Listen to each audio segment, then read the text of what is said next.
네, 안녕하세요. 고수에게 길을 묻다 3부 시작합니다. 예, 안녕하세요.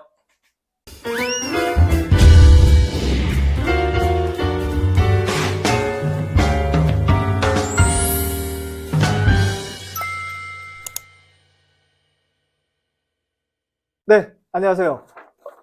고수에게 길을 묻다 3부 최종본입니다. 예, 이번에는 지금까지 들었던 중국과 중국인의 계약, 그리고 중국인에 대해서 마지막으로 자세히 알아보도록 하겠습니다. 네. 마지막 첫 번째 질문은요. 예, 중국에서 지금 계약을 많이 하시는 한국인들이 많은데, 예. 이렇게 계약을 계속 바꾸자고 하고, 예. 그 다음에 계약을 했는데도 불구하고, 계약 계약서 내용대로 이행을 하지 않고, 예, 이러면 어떻게 대처해야 되나요? 예. 대부분 그 중국인들을 사업상, 이해관계상 겪어본 한국 분들의 말씀은, 네네. 계약을 했는데도 불구하고, 네. 계약을 마쳤는데도 불구하고, 네. 중국인들이 계약 내용대로 이행하지 않고, 네. 또 덧붙여서 계약 내용을 바꾸자고 하고, 아, 예. 이런 게 아주 수시로 다반사로 일어나고 있다. 네. 예, 이거 이해할 수 없는 일이다. 계약이라는 것은 한번 확정되면은 끝나는 건데, 그렇죠. 그걸 가지고 왜 바꾸려고 하느냐 네. 하는 부분에 대해서 이제 말씀을 드리도록 하겠습니다. 네. 결론적으로 말씀은 중국에서는 계약이라는 단어를 쓰지 않습니다. 그래요? 예, 계약이라는 단어를 쓰지 않고 네. 허통이라는 단어를 허통이요? 씁니다. 예, 허통을 한국말로 하면은 합동이 됩니다. 합은 같이 하다고, 동은 똑같이라는 똑같은. 뜻입니다. 그래서 어떤 네네. 일을 같이 한다는 의미가 합동이고요. 네네네. 그걸 가지고 중국어로는 허통이라고 합니다. 중국은 허통. 예. 네. 그래서 아마 중국하고 계약을, 중국 사업상으로 중국하고 계약을 하시는 우리 한국의 사업자분들은 전부 다 허통으로 계약을 했을 거예요. 그 이유는 중국에서의 계약이란 단어는 법적 구속력이 없습니다. 네. 네, 중국에서 계약이라는 단어는 네. 옛날부터 네. 법적 구속력이 없이 네. 신용으로 서로 약속하는 걸 계약이라는 단어로 신용으로 썼어요. 서로 약속한다. 네, 네. 그걸 계약이라는 단어로 썼습니다. 네. 그래서 중국에서는 그 대신 그런 걸 사업용어로 쓰지 않고 사업용어로는 조금 전에 말씀드린 허통이라는 용어를 씁니다. 그래서 이제 허통이라는 것은 이제 중국 단어고요. 그걸 네. 이제 한국 단어로는 또 계약을 해야 되겠죠. 그렇죠. 네, 한국의 계약을 네. 사전적 의미를 찾아보면은요. 네. 네. 서로 어떤 사항을 이행할 것을 약속하고 네. 그 약속의 법적 구속력을 가지게 한다라고 네. 정의되어 있습니다. 네. 그래서 한국에서는 계약을 어떤 걸 했다. 네. 그러면 일단은 하나의 마무리를 졌다고 봅니다. 일이 일단 하나 마무리가 됐다. 이제 계약대로 앞으로 잘 진행돼 갈 것이다라고 네. 생각을 합니다. 근데 이제 중국에서는 허통이라 그랬죠. 허통의 개념 자체가 다릅니다. 허통은 중국어 사전을 찾아보면은 어떠한 사항을 둘 사이에서요, 네. 확정하고, 네. 변경하고, 종결하는 것을 네. 법으로 강제하는 것이다라고 법으로 이야기해요. 강제하는 것이다. 네. 네. 그러니까 허통이라는 건 법적 구속력이 있어요. 네. 근데 그 앞에 단어를 잘 보셔야 되는데, 어떠한 사항을 서로 할 것을 확정하고, 변경하고, 그러고 나서 종결하는 것이다. 종결한다. 예. 네. 자, 그러면 확정이라는 것은 무슨 네. 의미냐면 어떤 사항을 하겠다고 확정하는 거예요. 그렇죠. 그리고 그 확정된 사항은 그 다음 단어가 변경이 나와요. 네. 어떻게든 변경을 할 수 있어요. 왜 이런 사상이 나왔나? 조금 전에 제가 말씀드렸지만, 전 시간 말씀드렸지만, 신이 없어요. 신이 없기 때문에 절대적으로 맞는 게 없어요. 상황에 따라 항상 틀려지는 겁니다. 시공간에 따라서. 그렇기 때문에 이 중국의 허통에서는 어떤 것을 확정을 지었지만 그것을 종결하기 전에는 얼마든지 변경할 수 있어요. 그리고 나가지 변경을 계속하면서 마무리 지어서 종결하는 것이 중국의 허통입니다. 네. 그러니까 중국인들은 일단 계약을 했다면 이제 시작됐다고 봐요. 네. 일이 시작됐다. 이제 앞으로 서로 만나서 얘기할 게 많구나. 라고 이제 일을 시작하다라는 약속의 개념으로만 보고 있고. 이제 시작이다. 예, 한국에서는 계약을 하면 이제 끝났다. 이렇게 되니까 이제, 서로 이제 맞지 않는 부분이 계속 생기면서 이제 문제가 생기는 거죠. 그래서, 중국 분들은 근본적인 부분이죠. 중국 분들은 세상에서 옳고 그르고 맞고 틀린 게 없으니까 언제든지 변할 수 있는데 왜 그걸 지금 해놓고는 그걸 가지고 끝까지 유지시키냐. 그렇지 않아도 더 좋은 방법이 있는데 라고 생각하기 때문에 중국인들은 그 부분들에 대해 가지고 변경하는 것을 당연하다고 생각합니다.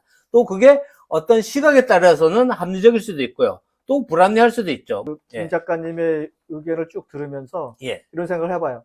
그러면 이 중국인과의 비즈니스 협상은 예. 단계별로 짧게 가는 게 좋겠다. 그런 생각이에요. 그러니까 장기 레이스가 아니고 예. 짧게 계속 계약을 갱신하면서 예. 변경하면서 가는 것이 예. 더 한국인의 비즈니스에 유리하지 않을까 하는 생각을 해봐요. 그렇죠. 그래서 팁을 하나 말씀드리자면은 네네.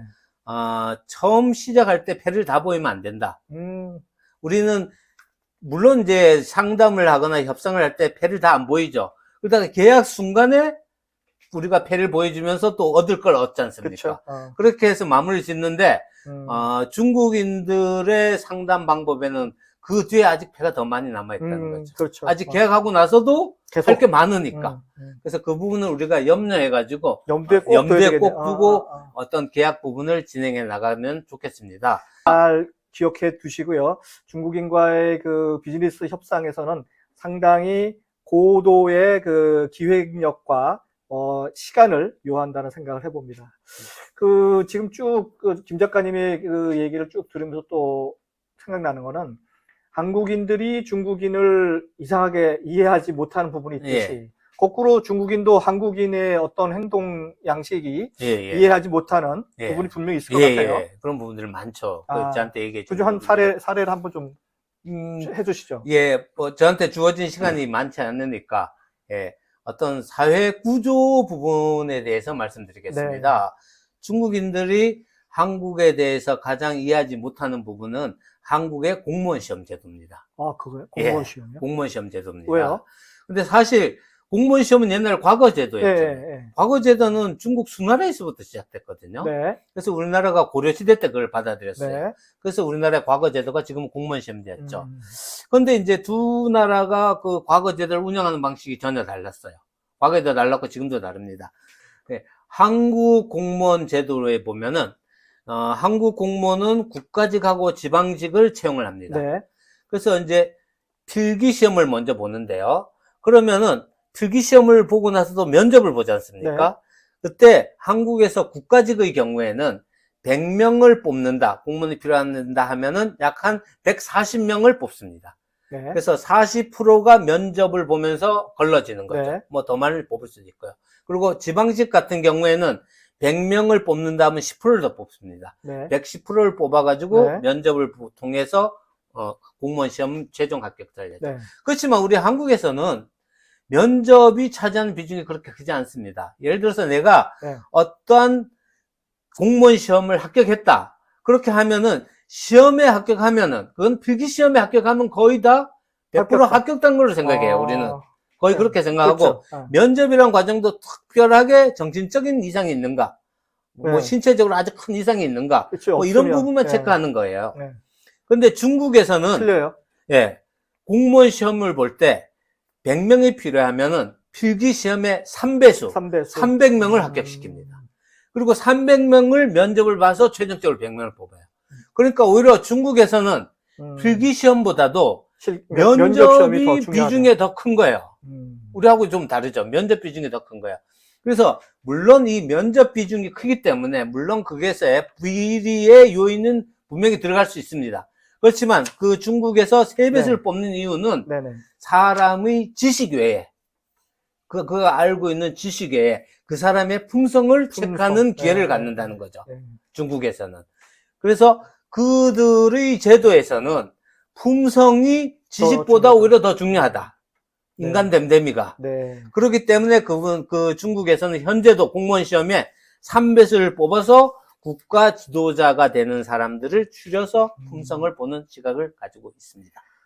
상당히 많이 틀린 거 같습니다. 우리하고는 많이 그러죠. 공기업 말고 사실 우리 사기업은요, 그래도 한 2, 3배수 그렇죠. 사기업은 일부러 그렇게 하죠. 근데 이 공무원 뽑을 때 뭐 이렇게 너무 좀 적게 문제가 좀 있는 것 같은 생각 한번 들어봅니다.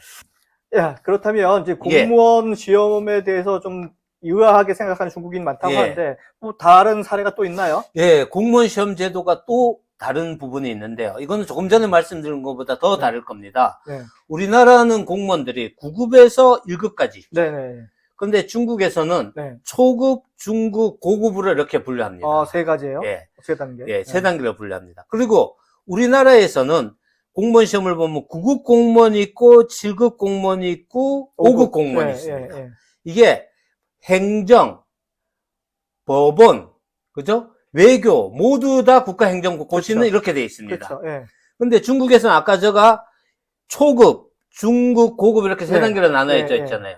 중국에서는 오로지 초급 공무원 시험만 있을 뿐입니다. 중급, 고급 공무원 시험이 없습니다. 없어요? 중국은. 예. 누구나 네. 우리나라로 치면은 9급 공무원이 시작해가지고, 예? 5급 정도까지의 중국에서 고급까지 올라가자면 약 한 20년이 걸리거든요. 20년. 그러니까 중국 사람들은 한국의 사회 구조를 보고 나서요. 자기들은 20년이 지나서 국가의 지도자급이 양성됐는데 한국은 종이 쪼가리에다가 글자 몇 개 써가지고는 갖다 뽑아 놓는다. 이게 이게 지도자를 만드는 방법이냐라고 의아하게 생각을 합니다. 그래서 또 여기서 그러네요. 말씀드릴 것은 그러네요. 중국에서는 우리가 중요하게 생각하는 게 이게 행정만이 아닙니다. 행정, 법원, 외교 다 똑같이 사법, 하고 있습니다. 입법, 사법, 하고 있- 다 그렇게 하고 있습니다. 그래서 중국에서는 그럼 그 20년 동안 뭘 하느냐? 네. 그죠? 9급 공무원에 된 다음에 올라갈 적에 계속 평가가 됩니다. 상하 다면 평가에 의해서 그 평가에 의해서 올라갑니다. 주위 사람의 평가에 의해서. 그래서 주위 사람들의 평가에 의해서 올라가기 때문에 아주 사람이, 예? 그 사람이 모나지 않는 사람. 그렇죠. 유들유들한 사람. 모든 거를 한테 잘하는 사람만이 올라가서 최종 지도자급이 될 수 있는 기회를 갖게 되는 거죠. 공무원이라면 그러니까 시민들한테, 국민들한테 예. 서비스를 제공하는 그런 예. 기본적인 마인드가 돼 있겠네요. 그렇죠. 일단은 맨 밑에서부터, 밑바닥부터 시작해가지고, 그러네요. 끝까지 올라가고, 지금, 우리가 잘 알고 있는 중국의 그 주석들 있지 않습니까? 그분들 다 밑에서부터 올라간 분들입니다. 9급 공무원에서 올라갔습니다. 우리나라는 중간에 그냥 5급으로 시험만 잘못 패스하면, 머리만 똑똑하면 그냥 5급으로 그쵸. 바로 올라가서 근데, 예. 바로 진급을 해버리니까 예, 이 사람이 인성에 대해 잘 모를 수가 있네요. 제 개인적인 생각, 왜 우리나라는 그런 제도를 할까? 그래서 미국 제도를 한번 뒤져봤거든요. 미국도 그렇지 않더라고요. 언제부터 이렇게 됐는지는 아마 또 저는 학자가 아니니까 어떤 분이 다 하겠죠. 그래서 제 생각에는 우리나라가 능력 위주 사회이기 때문에 네. 지식이 많으면 능력이 많을 것이고 능력이 많으면 효율이 높을 것이라고 판단을 해서 아마 그런 제도를 만들었거나 유지해 왔을 것 같은데 네. 저 개인적인 생각은 지식과 품성은 결코 공존하지 않는 것 같구나. 비례하지 않고. 예, 비례하지 않는 경우가 많구나. 별개입니다, 예. 별개. 그래서 그 부분에 대해서는 우리도 한번 검토해 볼 필요가 있지 않나. 예. 그래서 중국인들은 그것을 한국 사회가 가지고 있는 가장 이상한 부분으로 생각하고 있더라고요. 그렇군요. 여러분도 그 중국과 중국인에 대해서 잘 모르듯이 중국인도 한국인에 대해서, 한국 사회에 대해서 잘 이해할 수 없는 부분들이 이렇게 서로 상존하는 것은 맞는 것 같습니다. 예, 지금까지 3부에 걸쳐서 중국과 중국인에 대해서 더 한번 알아보는 시간을 가졌습니다. 멀리서 오신 우리 그 고수님에게 다시 한번 감사의 말씀드립니다. 예, 이런 자리를 만들어주신 제가 고맙죠. 예.